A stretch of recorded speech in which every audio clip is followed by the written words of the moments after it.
Hindi ko kinaya. Ang sinabi ng teacher, parang gumuho ang mundo ko. Hindi pala gagraduate ang anak ko ngayong taon. Ako si Jenica, isang single mom. Nagtatrabaho sa Manila bilang katulong para lang maitaguyod ang kinabukasan ng anak ko. Araw-araw akong nagigising madaling araw. Naglilinis, nagluluto, naglalaba, habang iniisip kung sapat pa ba ang kinikita ko. Lahat tiniis ko. Pagod, puyat, lungkot. Basta masigurong may baon siya at may pangbayad sa matrikula niya. Hindi ko siya halos nakikita. Puro tawag lang.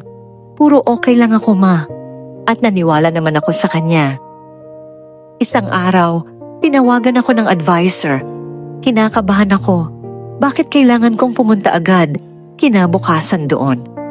Pagdating ko, tahimik ang paligid. Tinawag ako ng advisor at doon nagsimulang bumigat ang lahat sa dibdib ko. Ma'am, pasensya na po, pero hindi po makakagraduate ang anak ninyo. Parang tumigil ang mundo ko. May 4 siyang bagsak at madalas pong cutting classes. Hindi ako makapaniwala. Hindi ito ang batang pinalaki ko. Napaupo ako, nanginginig. Paulit-ulit kong tinatanong ang sarili ko. Saan ako nagkulang bilang ina niya? Pag-uwi ko, hinintay ko siya.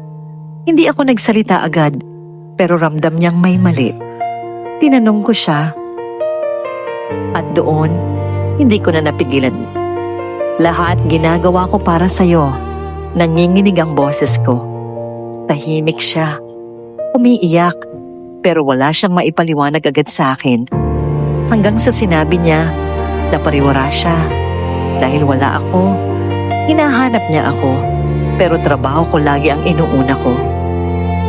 Parang sinaksak ang puso ko, akala ko sapat na ang sakripisyo ko, pero may kulang pa pala.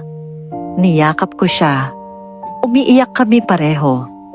Unang beses kong narinig na kailangan niya ako, hindi lang pera, kundi presensya.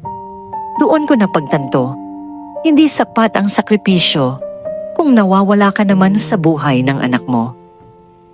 Nagdesisyon ako, huminto sa trabaho at nagluluto na lang ako ng ulam para mag-guide ko siya palagi. Kahit mahirap, basta makasama ko siya habang inaayos namin ang lahat. Unti-unti siyang bumawi. Nag-aral, nagsikap, at mas naging bukas kami sa isa't isa. Hindi sukatan ng pagmamahal ang pagod at pera. Minsan, ang pinakakailangan ng anak ay ang presensya ng magulang. Natutunan ko rin na kaya pala siya nagbulakbol dahil kulang ang gabay ko sa kanya. At doon ko na-realize, mas mahalaga pala ang oras kaysa sa pera.